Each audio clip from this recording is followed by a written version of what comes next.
Assalamualaikum warahmatullahi wabarakatuh. Waalaikumsalam warahmatullahi wabarakatuh. Selamat pagi menuju siang. Apa kabar hari ini? Baik, semoga semuanya dalam keadaan baik-baik ya.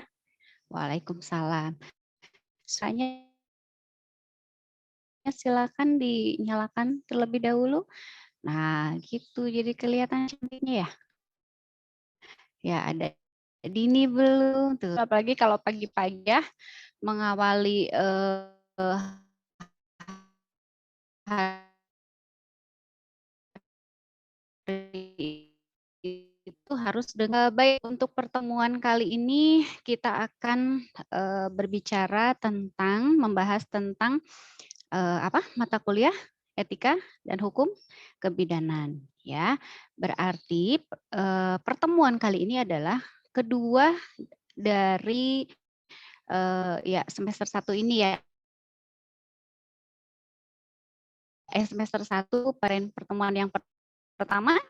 Nah, sekarang pertemuan yang kedua yang akan kita bahas mengenai apa? Ada yang sudah tahu belum? Belum, karena belum dibuka ya tadinya ya. Baik. Sudah ada di layar? Sudah, Bu. Sudah. Oke, baiklah. Di sini sebentar. Nah, yang akan kita bahas pada kali ini adalah terkait dengan konsep dan prinsip etik, kode etik profesi bidan dan ajas umum etika ya. Nah, materi pokok yang akan kita bahas sekarang ya pada hari ini adalah tentang konsep dan prinsip etik serta kode etik bidan dan ajas umum etika. Nah, di sini pemahaman tentang etika dan moral itu menjadi bagian yang sangat fundamental, sangat penting dalam praktek kebidanan. Untuk apa? Fungsinya agar apa? Agar senantiasa menghormati hak dan martabat klien atau pasien. Jadi kita sebagai seorang bidan itu yang paling penting itu harus memahami tentang etika, tentang moral ya supaya apa? Supaya dalam melaksanakan menjalankan praktek kebidanannya itu senantiasa menghormati hak dan martabat klien ataupun juga pasien ya. Nah, kemudian etika profesi ini dalam pelayanan kebidanan itu merupakan landasan bagi kita, bagi seorang bidan dalam memberikan pelayanan kepada individu, keluarga, masyarakat, ya, berdasarkan pertimbangan yang sistematis tentang itu apa perilaku yang baik dan benar. Jadi tujuannya itu jadi sehingga pada saat bidan dalam melaksanakan pelayanannya itu menunjukkan perilaku yang etis gitu ya terhadap siapa saja, terhadap klien, terhadap teman sejawat, terhadap masyarakat, diri sendiri dan profesi sesuai dengan norma serta aturan perundang-undangan yang berlaku. Jadi kita itu sebagai seorang bidan itu tidak hanya melakukan asuhan pada klien saja, tapi juga pada kesemuanya, pada sekitarnya juga, ya. Paham sampai sini? Paham yang? Paham, Bu. Oke. Nah, selanjutnya. Nah, diharapkannya apa? Harapannya apa? Harapannya itu seorang bidan itu dapat mengembangkan profesionalitas dalam menyikapi masalah ataupun juga isu etik ya. Nah, sekarang telah disahkannya Undang-Undang Kebidanan nomor 4 tahun 2019 ya. Jadi kita punya undang-undang baru tentang kebidanan sudah disahkan, ini masih baru pada tahun 2019 ya, Undang-Undang Kebidanan nomor 4 tahun 2019 itu ya, maka penting sekali disosialisasikan undang-undang tersebut kepada seluruh bidan agar dalam prakteknya itu dapat sesuai dengan aturan hukum yang berlaku. Ya, tujuannya untuk apa? Kenapa harus disahkannya undang-undang kebidanan tersebut? Ya, tujuannya tidak lain adalah untuk meningkatkan kapasitas bidan dalam praktiknya. Ya, nah untuk terkait dengan Perundang-undangan Kebidanan Nomor 4 Tahun 2019 ini akan semua kita kupas, tapi tidak hari ini ya. Ini hanya disosialisasikan ke anak-anak ibu bahwa sudah disahkan ya. Jadi kita sebagai seorang bidan itu sudah punya undang-undang khusus tentang kebidanan nomor 4 tahun 2019. Nah, artinya ini apa?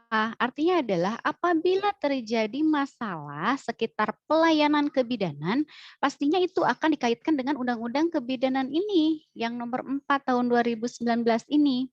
Ya, jadi kalau dulu itu kan hanya dikaitkan dengan undang-undang kesehatan, ya, undang-undang kesehatan. Tapi kalau sekarang karena sudah ada undang-undang khusus kebidanan, maka setiap apapun yang terjadi masalahnya akan dikaitkan dengan perundang-undangan kebidanan tahun 2019 ini, ya. Sebetulnya ini menjadi apa dua sisi mata uang untuk kita ya sebagai seorang bidan.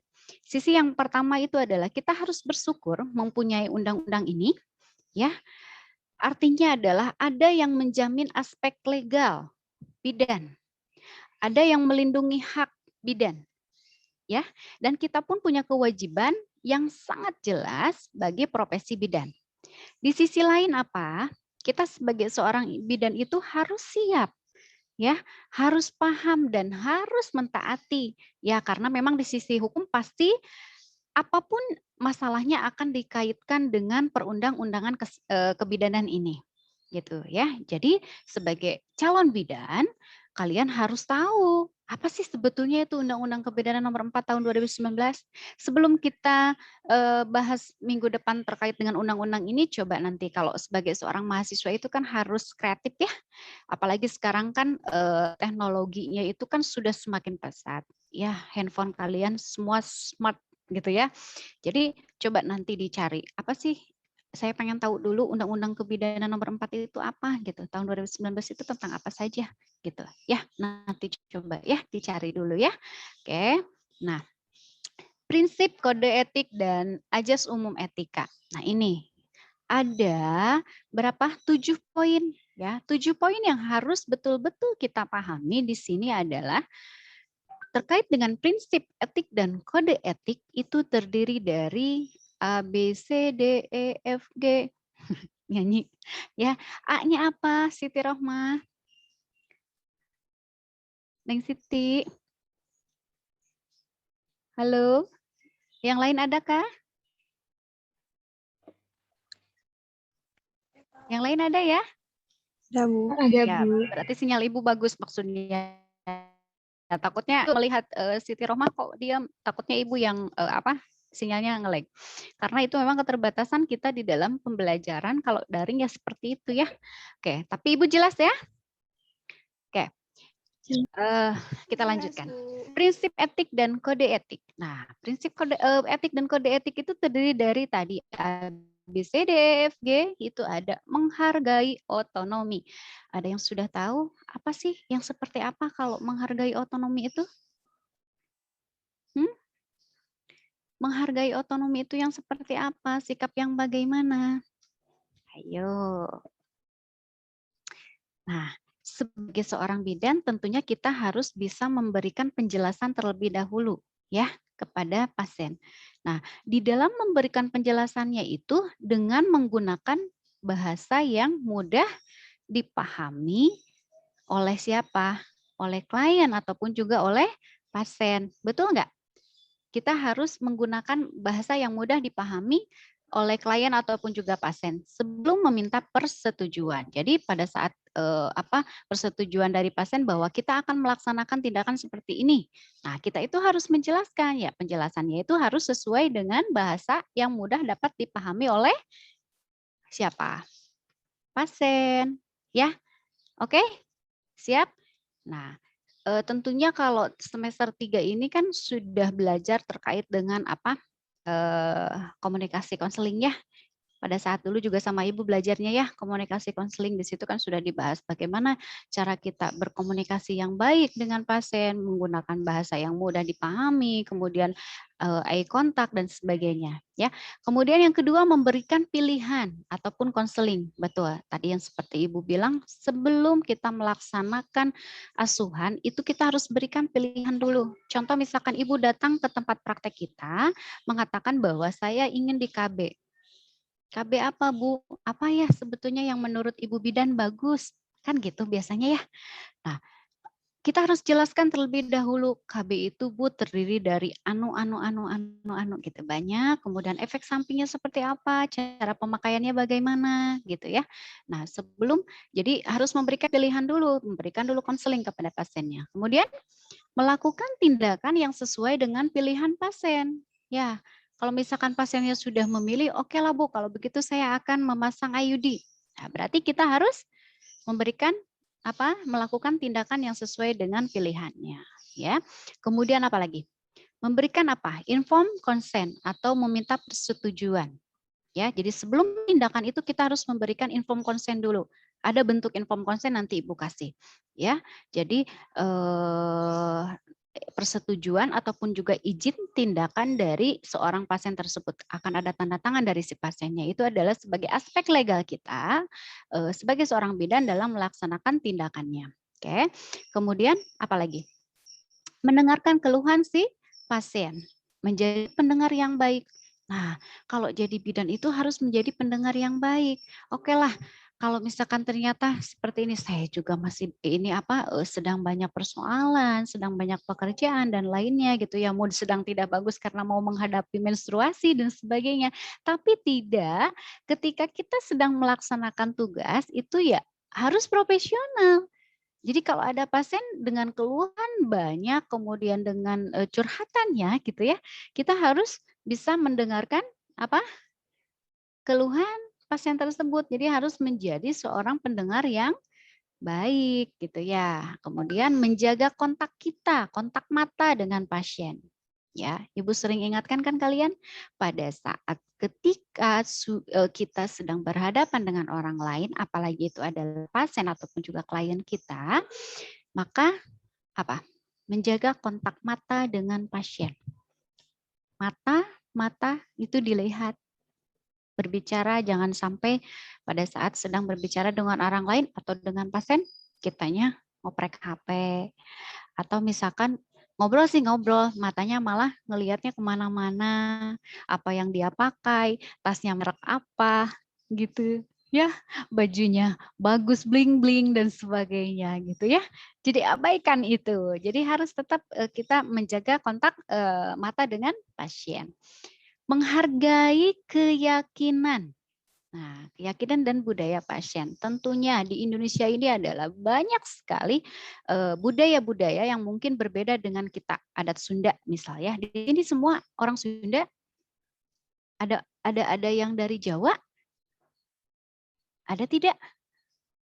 Tidak ada, Bu. Tidak ada. Ya, semua dari Sunda ya. Ya. Kemudian jangankan seperti itulah, jangankan adat yang berbeda seperti itu, tapi kita pun di sini Kota Tasikmalaya ada Kabupaten Tasikmalaya gitu ya. Nah biasanya itu kalau yang di yang di tempat pelosok-pelosok misalnya, kadang kan ada beberapa hal yang masih tradisinya dipakai seperti itu ya. Kita harus hargai itu selama apa yang mereka lakukan itu tidak membahayakan si ibu ataupun juga si pasien. Oke? Ya, poin yang B, apa itu? Apa yang B? Melakukan? Ayo, Ibu sedang menguji kefokusan. Apa itu poin B di dalam prinsip etik? Melakukan tindakan yang benar. Melakukan tindakan yang benar. Tindakan yang benar itu yang seperti apa? Bekerja cermat dan teliti. Artinya cek alat, cek obat, kemudian pasien. Ya, jangan sampai seperti ini. Kita sedang praktek di rumah sakit, misal. Baiklah itu praktek PKK dan sebagainya ya. Nanti kan kalian praktek kan ke rumah sakit atau ke puskesmas ya. Kita sudah tahu di dalam buku itu sudah tercatat bahwa nama pasien Ibu Yani misalnya harus kita berikan obat melalui intramuskular, sudah tahu. Tapi karena dinas malam, kemudian kalian ngantuk atau kurang tidur, datang ke tempat rawat inap dan sesampainya di sana malah dimasukin ke IP, intravena, ya, masukin ke infusan, gitu, ya. Jadi harus bekerja cermat dan teliti, ya, harus fokus. Kemudian mematuhi standar operasional. Setidaknya seperti ini. Kalau standar operasional itu operasional prosedur ya, atau yang dimaksud dengan SOP itu biasanya setiap institusi mempunyai itu. Jadi standar operasional prosedur operasionalnya itu seperti apa. Nah, kita harus taati itu. Ya. Kemudian melakukan pengkajian data yang akurat. Dikaji datanya, kemudian kita tulis untuk pendokumentasian. Betul nggak? Pada saat kita mengkaji, kita kan tetap menuliskan untuk pendokumentasian kan? Nah, secara akurat digali terus. Kemudian membuat diagnosa rumusan masalah. Setelah kita selesai dalam melaksanakan pengkajian, maka kita membuat diagnosa ataupun juga rumusan masalah. Setelah ada diagnosanya, baru melakukan perencanaan asuhan. Setelah ada perencanaan asuhannya, maka melakukan tindakan dengan benar dan aman. Ya. Paham? Paham nggak? Halo.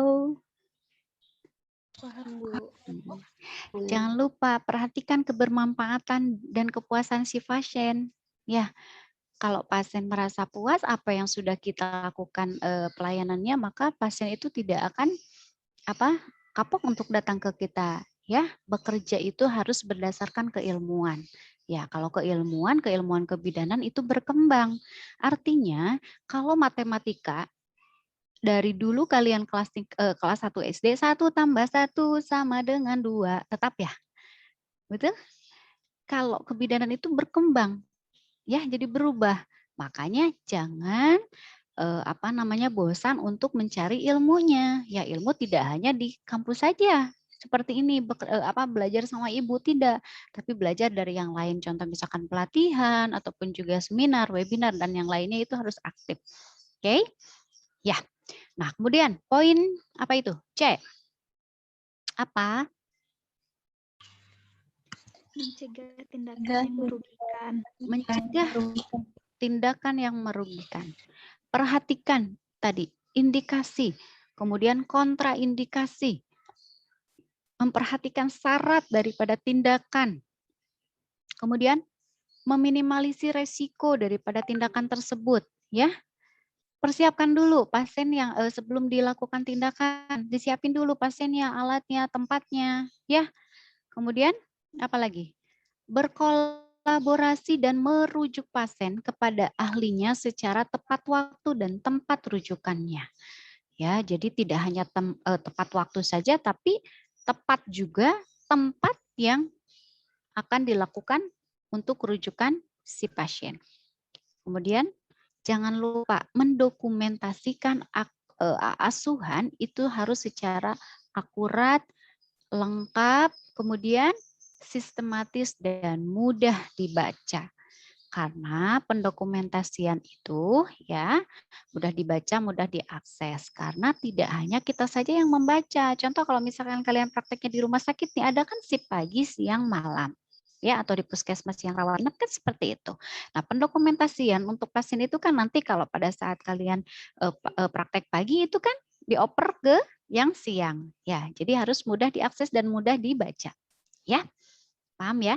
Kemudian yang selanjutnya yaitu memperlakukan manusia secara adil. Tentunya itu adalah perikemanusiaan ya. Harus kita tempatkan di tempat yang orang lain ingin diperlakukan oleh orang lain seperti apa. Berempati. Ya, jadi memberikan pelayanan kepada siapapun yang membutuhkan ya harus secara adil dan apa? Adil dan apa? adil kepada siapapun itu, baik itu dari misalkan kalangan yang ekonominya rendah ataupun juga ekonominya yang tinggi, tetap berarti kita harus tidak memilih-milih, ya. Oke. Nah, kemudian apa lagi? Tidak menilai. Kalau tidak menilai itu artinya adalah tidak menghakimi, tidak menyalahkan. Ketika kita sedang berkomunikasi dengan pasien, itu jangan, oh ibu mah salah, ibu harusnya tidak boleh seperti itu. Nah, gunakan bahasa yang memang lebih enak untuk diterima oleh si pasien. Oke? Menghargai perbedaan. Kemudian memprioritaskan pasien. Ya, berdasarkan apa? Prioritaskan pasiennya. Berdasarkan kebutuhan ataupun juga kondisi daripada si pasien. Kalau ternyata kita sedang ada banyak pasien, tapi pada saat itu di dalam antrian itu ada pasien yang datang dengan gawat darurat, ya berarti kita harus siapa dulu yang kita dulukan? Siapa yang harus kita dulukan? Pada saat sedang praktek sore, misalkan ternyata pasiennya ada di luar itu 5 orang, tapi ada tiba-tiba pasien yang datang dengan kegawat daruratan. Siapa yang harus kita dulukan? Yang gawat darurat, Bu. Iya, ya. Meskipun misalkan ternyata itu yang dikatakan memperlakukan manusia secara adil. Meskipun misalkan ternyata sudah antri sudah lama. Saya kan lebih dulu, saya kan lebih dari sudah dari tadi menunggu. Tapi ketika ada yang seperti itu berarti kita kan harus memprioritaskan pasien yang berdasarkan kebutuhan ataupun juga kondisi pasien tersebut. Ya. Oke. Oke, kemudian apalagi menjelaskan dengan benar. Nah, penjelasannya harus dengan benar sesuai dengan hasil pemeriksaan, tidak dilebihkan, tidak juga ada yang tidak diberitahukan ke pasien. Kemudian menepati janji yang telah disepakati. Artinya, ketika kita sudah menyepakati, Ibu besok kontrol ke sini, ya.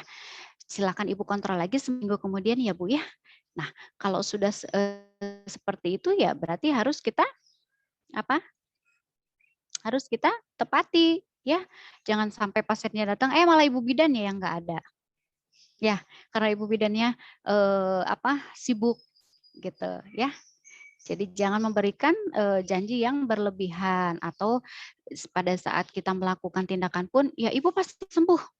Pasti Bu, kalau sudah dilakukan sama saya ya, nih pasti ibu sembuh gitu. Ya, sementara sudah seminggu masih, nah, loh, gitu ya. Nah, kemudian mendampingi pasien harus terus-menerus ya, baik itu di dalam ruang pemeriksaan ataupun juga di ruang tindakan. Harus berkomitmen ya, komitmen, konsisten, bekerja sesuai dengan pilihan dan kebutuhan daripada si pasien ya. Menjaga kerahasiaan. Ayo coba siapa yang berani di sini? Menjaga kerahasiaan seperti apa? Yang bagaimana sih menjaga kerahasiaan?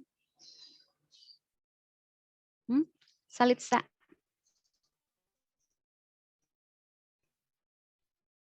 Menjaga itu seperti ketika pasien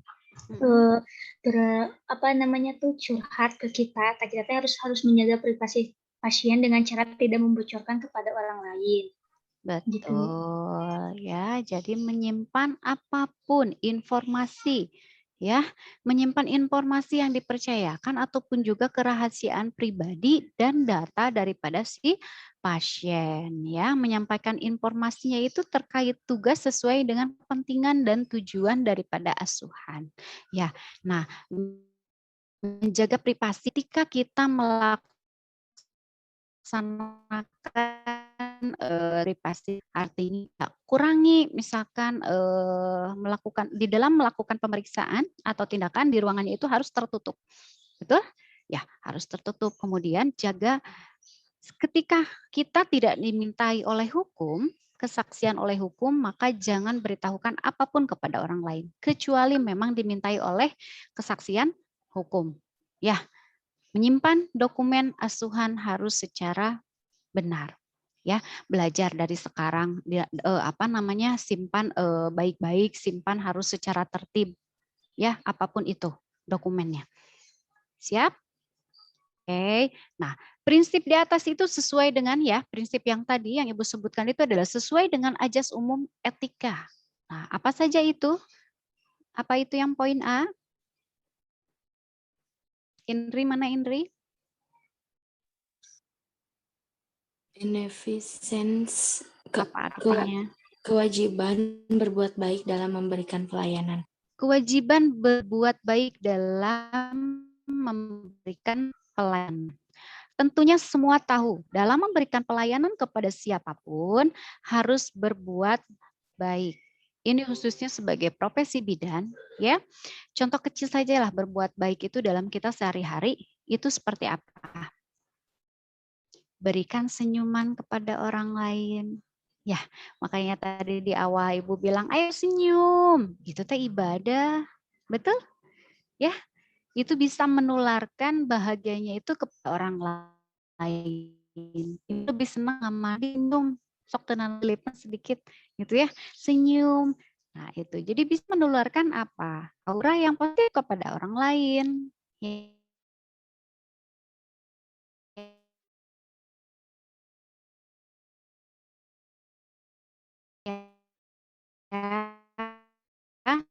Udah memberikan kemudian salam, sapa, sopan santun itu ditegakkan. Oh. Yuk, ini biar fokus semuanya. Nggak ada yang ngantuk. Apa yang B-nya? Mau Ibu sebutkan? Intan. Ayo Tan. Yang B, non-maleficent, tidak menambah penderitaan. Tidak menambah penderitaan.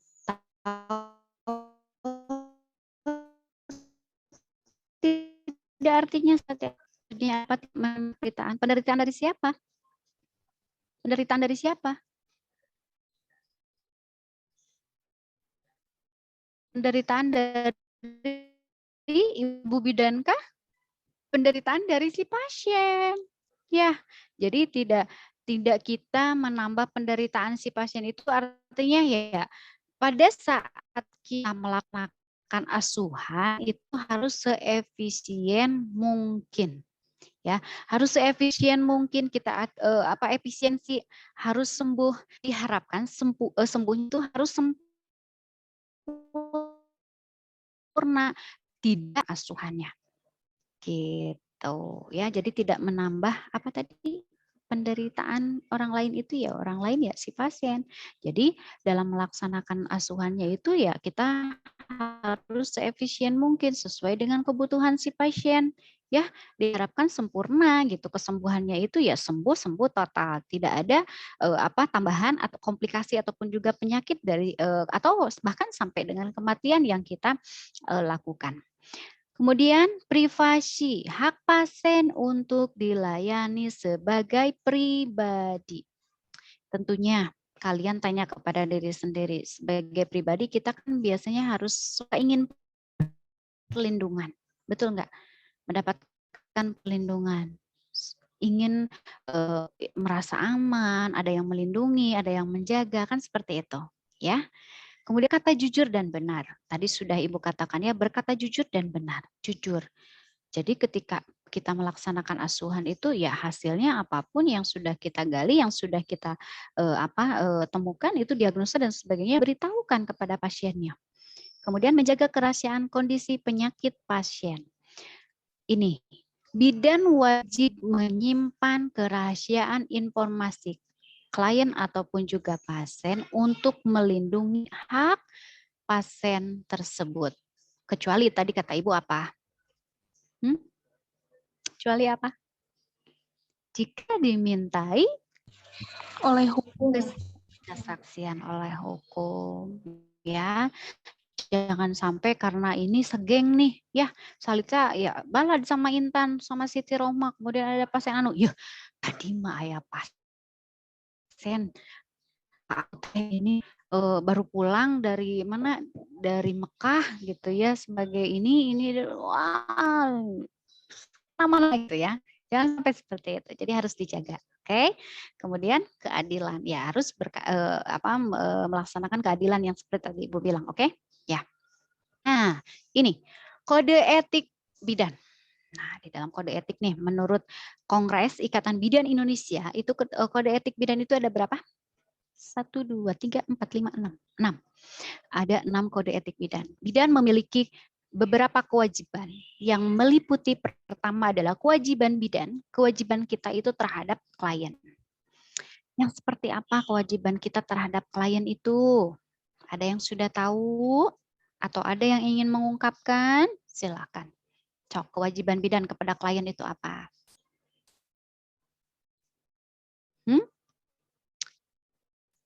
Yuk, siapa yang berani?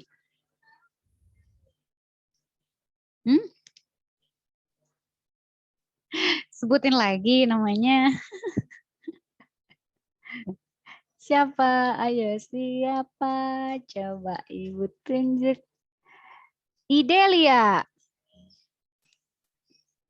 Apa? Kewajiban bidan terhadap klien? Yaitu?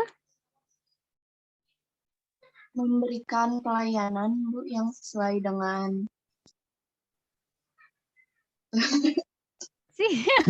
Apa? Sesuai dengan apa? sesuai dengan kode etik bidan.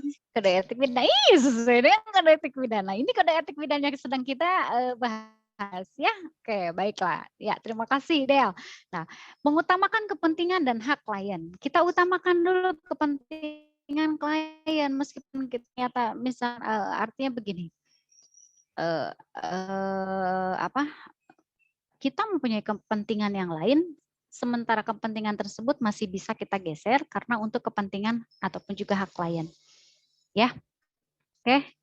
Itu nantilah ketemuan sama Indrinya untuk makan-makannya bisa ditunda dulu sebentar saja 1 jam gitu ya untuk melakukan asuhan dulu pada klien kita.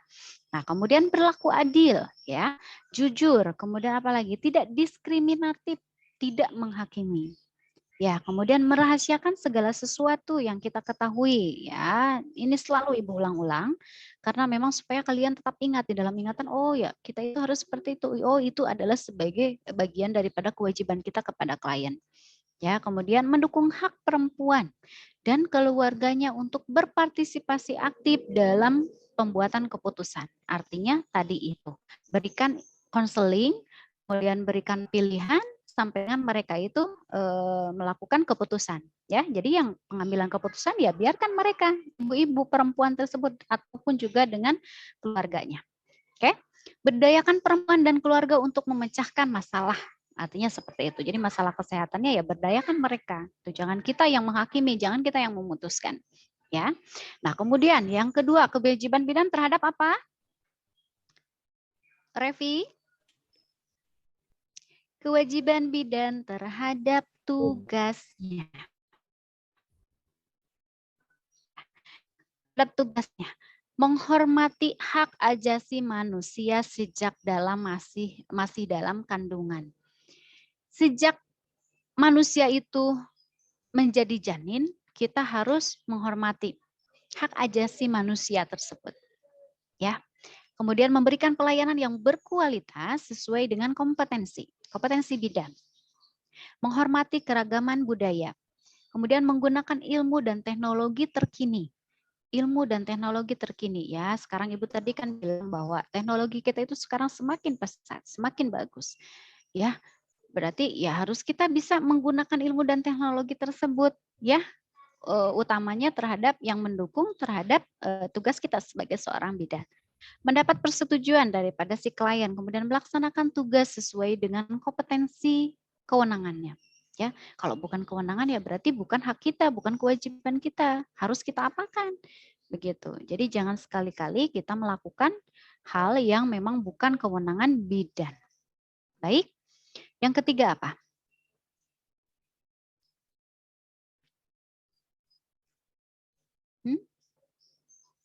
Yang ketiga? Kewajiban bidan terhadap sejawat bidan. Apa Siti Rohmah itu? Kewajiban kita bidan terhadap sejawat bidan. Saling menghormati dan menghargai. Betul? Menjalin hubungan kerja dan komunikasi yang baik serta memecahkan masalah klien bersama-sama. ya. Di dalam bekerja dimanapun itu kan selalu ada, pastinya ada tim, ya. Ya namanya banyak kepala ya berarti kan banyak isi kepalanya. Beda-beda pemikirannya. Tapi kita harus bisa menyikapinya dengan penuh tanggung jawab dan kedewasaan, betul nggak? Jangan kena-kena tuh nyaman saya mah gawe jeung si eta ih. Kabukina dengan nita we kayak seperti itu ya. Nah, atau apa gitu ya. Tidak bertanggung jawab dan sebagainya, tapi kan tetap kita harus profesional. Jadi harus bisa menjalin hubungan kerja dan komunikasi yang baik serta bisa memecahkan bersama-sama terkait dengan masalah kesehatan. Ya, selanjutnya apa? Kewajiban terhadap profesi. Menjunjung tinggi, mengamalkan sumpah profesi bidan. Nanti ketika kalian sudah lulus uji kompetensi, ya di tingkat 3 itu kan nanti terakhir sebelum wisuda itu kan ada uji kompetensi, kemudian ada sumpah bidan. Ya disumpah. Kayak kemarin kan kakak-kakak tingkatnya ya, kelas tingkat 3 kan baru disumpah bidan. Nah itu, jadi disumpah terlebih dahulu sebelum memang betul-betul terjun bekerja punya STR dan SIPB. Ya, apa itu STR, SIPB? Surat tanda registrasi dan surat izin praktik bidan. Ya, kemudian apa? Melaksanakan kebijakan menjunjung tinggi harkat dan martabat daripada manusia, mengutamakan kepentingan daripada masyarakat, menjaga nama baik. Ya, ingat, untuk profesi kita harus jaga nama baik profesi kita. Ya, mengembangkan diri, kemudian meningkatkan kemampuan profesional sesuai dengan perkembangan ilmu pengetahuan dan teknologi. Peran dalam kegiatan apalagi di profesi itu ada misalkan ya penelitian dan sebagainya ya. Kemudian apalagi untuk profesi apa coba? Oh itu profesi udah, yang kelima apa? Dirinya, kepada dirinya berarti ke diri pribadi. Memelihara kesehatan, bagaimana kita akan memelihara kesehatan orang lain, kesehatan bidannya sendiri tidak bisa kita pelihara. Ya, jadi harus dapat bidan itu dapat memelihara kesehatan diri sendiri dan mempertahankan serta meningkatkan pengetahuan dan berpenampilan yang baik. Bidan itu role model. Biasanya banyak dicontoh, apalagi kalau misalkan kita kerjanya itu di lah pokoknya dimanapun di masyarakat itu tuh contoh ibu bidan itu mah kan gitu. Atau kalau misalkan ternyata memberi lu, ih kok bidan, tapi itu bisa merek contoh. Ya, gitu. Jadi gerak-gerik kita itu memang harus bagus ya. Harus bisa memberikan contoh yang baik. Lagi bidan terhadap negara, menjunjung tinggi dong kalau terhadap negara ya. Ya, negara itu jadi melaksanakan kebijakan pemerintahnya seperti apa, kemudian ikut serta dalam pengembangan kebijakan tersebut ya, itu untuk negara ya. Nah, kemudian tanggung jawab profesional bidan. Nah, di dalam melaksanakan asuhannya, tanggung jawab profesional bidan ini adalah bidan wajib menyimpan kerahasiaan informasi klien untuk melindungi hak privasi dan memberikan informasi kecuali jika diamanatkan oleh hukum. Bidan bertanggung jawab atas keputusan dan tindakannya dan bertanggung jawab atas hasil terkait tindakan bidan terhadap perempuan yang dilayaninya.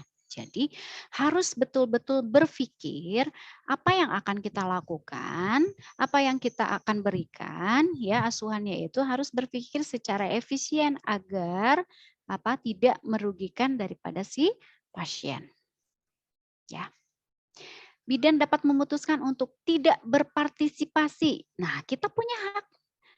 Ya, di dalam tanggung jawab profesional bidan itu kita dapat memutuskan untuk tidak berpartisipasi dalam pelayanan jika pelayanan tersebut bertentangan dengan prinsip moral bidan.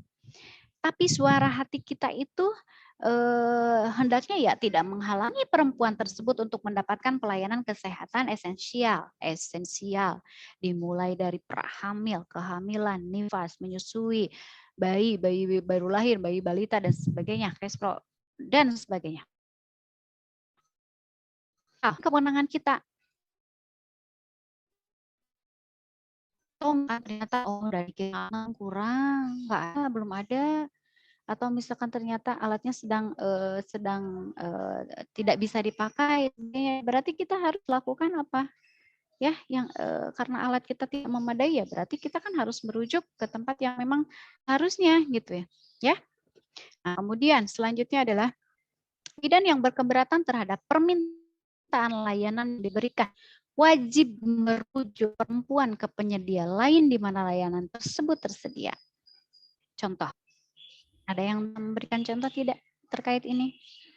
Bidan yang berkeberatan terhadap permintaan layanan yang diberikan dan kita itu wajib merujuk. Contohnya itu adalah pasien dengan riwayat pos SC, sesar.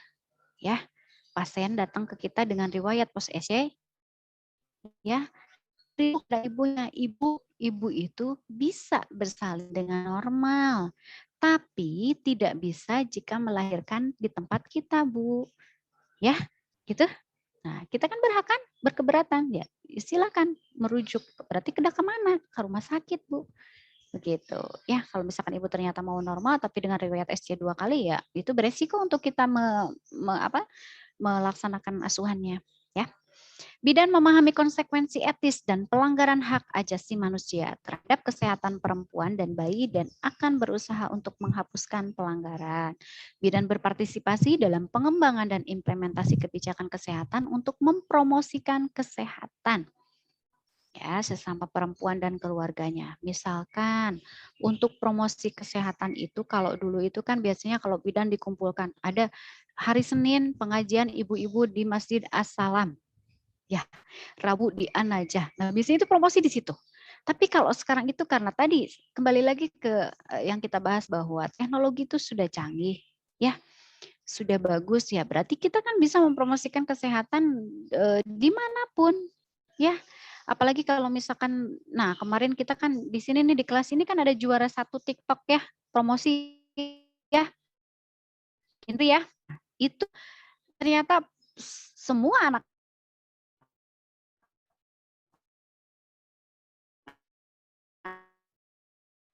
kami biasanya untuk nah, talenta itu bisa kalian gunakan nanti pada saat sudah menjadi bidan. Tidak hanya Indri Ibu ya, yang bisa ya promosi bisa melalui TikTok, bisa melalui apa ya pokoknya medsos ya FB dan sebagainya gitu ya atau kalian kan punya handphone yang pastinya ada WhatsApp ya di dalam WhatsApp itu kan ada grup dan sebagainya. Nah itu bisa contoh misalkan di tempat praktek kalian itu ternyata kenapa ya ini yang melahirkan itu ada 6 tapi yang ASI eksklusif itu ada 3. Ah, iya yang 3 lagi kenapa tidak memberikan ASI eksklusif? Contoh seperti itu ya. Nah, ternyata oh ini digali, oh ini berarti kebutuhannya seperti itu ya. Apapun pokoknya sesuai dengan kebutuhan wilayah yang ada di sana, wilayah kalian itu ya berarti harus dilakukan promosinya. Setelah kaji, kurangnya pemahaman ibu-ibu ini terhadap pentingnya bayi diberikan ASI eksklusif. Contoh, ya berarti kita lakukan promosi terkait dengan ASI eksklusif, gitu ya. Jadi memang peran bidan itu banyak, ada peneliti, ada sebagai apalagi sebagai pendidik dan sebagainya ya, pelaksana sebagai apa. Nah, kesemuanya itu peran-perannya itu bisa kita lakukan dalam satu hari yang bisa. Memang sudah menempel pada bidan. Kewajibannya memang seperti itu. Gitu. Ya, itu mempromosikan kesehatan. Nah, berarti kalian juga sudah mendidik masyarakat kan? Nah, sebagai pendidik kalau hanya seperti ibu saja harus jadi dosen tidak. Tapi di dalam pelayanan pun ya memang itu harus include gitu ya pekerjaannya. Nah, terakhir nih profesionalitas bidan.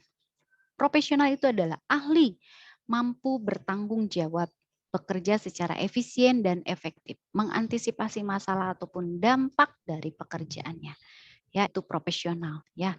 Efektif dan efisien. Si bedanya efektif itu adalah tepat dengan waktu yang cepat. Ya. Itu untuk efektif. Harus tahu artinya ya. Efektif dan efisien. Jadi seorang profesional itu ahli dan mampu bertanggung jawab, bekerja secara efisien dan efektif mengantisipasi masalah dan dampak daripada pekerjaannya. Efektif tepat dengan waktu yang sangat cepat, kemudian efisien itu adalah pergunaan SDM ya, minimal dan hasilnya itu maksimal. Ternyata dengan sendiri atau dengan 2 orang pun ini bisa nih. Nah, itulah yang dimaksud dengan efisien. Tidak banyak orangnya, sedikit tapi mampu menghasilkan. Gitu. Ya. Nah, kemudian profesionalitas bidan. Kemampuan bidan untuk bertindak secara profesional. Ya. Kemudian bidan di dalam melaksanakan pelayanannya itu dikatakan bidan itu profesional itu memiliki 3 komponen. H. Head, apa head? Head. Kemudian hand, tangan, ya. Kemudian heart, hati. Ya. Jadi sinergitas antara kemampuan, keterampilan, dan hati nurani, ya, itu dikatakan bidan profesional. Head itu, ya, kemampuannya, pengetahuannya itu ya harus pintar, harus paham, pengetahuannya itu harus berwawasan yang luas. Kemudian hand-nya itu ya harus terampil, tindakan menolong di dalam tindakan menolong persalinan atau memberikan pelayanannya harus terampil, itu menggunakan tangan kita kan, ya. Nah, kedua tangan, ya. Kemudian contoh kecilnya saja, tangan ini bisa bermakna sekali untuk ibu yang mau melahirkan. Contoh, kita mendampingi ibu yang sedang kesakitan pada saat kontraksi, pada saat mulus pembukaan, tangan kita itu kan disimpan di punggungnya, kemudian kita elus dan sebagainya. Itu kan, nah, dengan tangan kita kan. Nah, itu. Nah, kemudian heart atau hati itu melayani dengan sepenuh hati. Jadi sinergitas antara ketiga ini ada profesional ada head, ada hand dan heart itu bisa menjadikan bidan itu secara profesional dalam melaksanakan tindakannya. Apalagi kan sekarang itu tuntutan bagi kita itu jika ingin menjadi bidan profesional ya seperti ini. Sekarang masyarakat itu sudah pintar. Ya, sudah pintar memilih pelayanan sih yang menurutnya bahwa bidan itu dapat memberikan kenyamanan sesuai dengan yang Ibu tadi bilang itu ketiga H ini. Ya, tuh Ibu bidan itu mah udah mau pinter, terus tuh nyeri disuntik ge. Nah, itu tuh bisa karena apa? Pola pikir. Ya, pola pikir dari pasiennya ya karena positif, ya berarti bagus ya. Apapun itu yang dilakukan ya berarti akan nyaman. Gitu. Jadi berikanlah sesuatu untuk menjaga mutu daripada pelayanan kalian itu harus berikan sesuatu yang beda dengan yang lain. Nah, pokoknya ini kalau kuncinya yang ketiga ini sudah kalian pegang, insya Allah akan menjadi bidan yang profesional, banyak pasiennya. Sudah sampai di sini ada yang mau didiskusikan terkait dengan kode etik bidan, kewajiban bidan terhadap siapapun itu. Ada yang mau bertanya?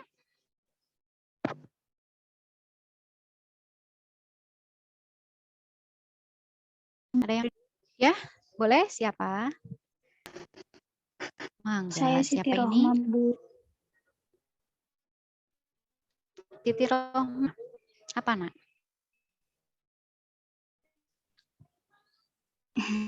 Ada seorang ibu sedang hamil, keluarganya ke puskesmas karena tidak sadarkan diri.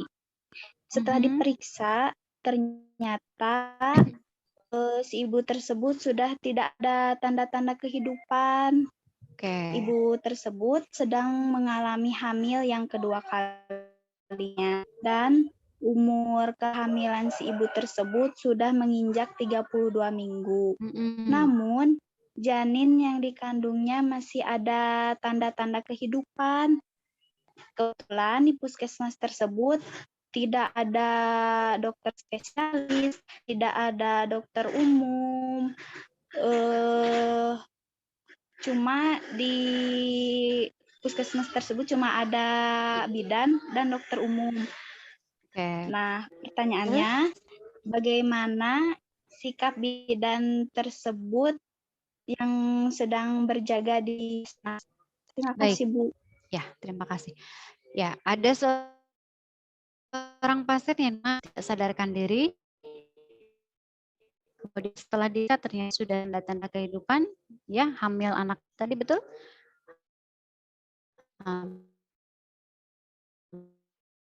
Dua, kalau janinnya meninggal, apa yang harus kita lakukan? Ya, sementara di sana itu kan hanya ada kita bidan, ada dokter pun ya, memang dokternya bukan dokter obgyn ya, bukan dokter kandungan tapi dokter umum. Ya, seperti apa? Nah, ini dilema etik. Jadi, apa yang harus kita lakukan keputusannya? Berarti dengan terpaksa ya dibiarkan si janin tersebut itu tidak dilahirkan, tapi dengan terpaksa kita harus membiarkan janin tersebut berarti meninggal dunia. Pertimbangannya apa? Ya, pertimbangannya apa? Dengan pertimbangan jika memang janin dilahirkan melalui sesar, berarti memerlukan ruang NICU. Si bayinya berarti kan harus banyak gitu ya, harus memerlukan NICU segera. Nah, daripada kita menyakiti ibu yang memang sudah meninggal dunia, maka diputuskan harus terpaksa membiarkan janin itu meninggal bersama ibunya. Gitu. Jadi memang ada beberapa yang banyak sekali. Ini salah satu bagus ya, salah satu contoh yang memang ada di kehidupan bidan gitu ya. Jadi ya memang dengan terpaksa harus membiarkan si janin tersebut meninggal. Ya dengan pertimbangannya seperti itu. Janin dilahirkan nih dengan SC ya tidak bisa karena memang di situ juga nggak ada obgyn. Ya, kalaupun dilahirkan secara SC ya berarti harus memerlukan NICU segera. Dan ya daripada kemudian kita juga menyakiti si ibu yang sudah meninggal harus kita operasi. Gitu. Ya, belum tentu juga anaknya mungkin bisa diselamatkan.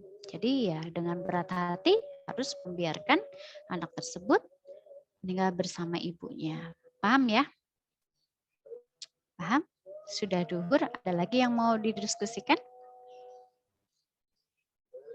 Sudah paham? Tahu ya berarti untuk jadi bidan profesional itu harus bagaimana ya?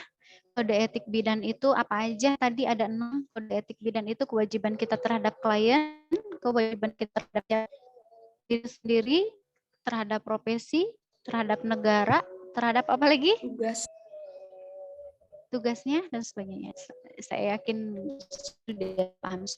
Coba dilihat tadi di situ kalian bisa download terkait dengan materi ini ya, materi di mana di situ ada PowerPoint, ada handout juga. Nah, kemudian ada tugas atau kuis ya di sana di study ya. Untuk sebagai evaluasi daripada pembelajaran kita pada hari ini. Baik. Kalau sudah ada lagi yang mau didiskusikan, saya cukupkan sekian ya untuk pembelajaran kita dari ini. Semuanya tetap bisa menjaga kesehatannya semangat meskipun belajar kita kalian masih tetap melalui Zoom meeting daring, tapi kita tetap harus semangat ya. Sebelum kita tutup, mau foto bersama dulu dokumentasi ya. Oke, senyum semuanya. Dini mana Dini? Dini, Delia, ayo mana mukanya? Fitri Mariani, ayo. Ya, senyum. Mana senyumnya? Senyumnya kemana? Berapa senti ke kiri dan ke kanan? Oke, senyum. 1, 2, 3. Gaya bebasnya mana? Sok gaya bebas. Dini udah seneng aja tuh. Yuk. 1, 2, 3. Siap. Sudah selesai ya. Terima kasih untuk perhatiannya. Sampai bertemu lagi di minggu depan ya. Dengan materi yang lain. Ya, Ibu ingatkan kembali jangan lupa untuk mengakses study. Terima kasih untuk perhatiannya. Silakan selamat beristirahat. Assalamualaikum warahmatullahi wabarakatuh. Waalaikumsalam warahmatullahi wabarakatuh. Terima kasih, Bu. Terima kasih, Bu.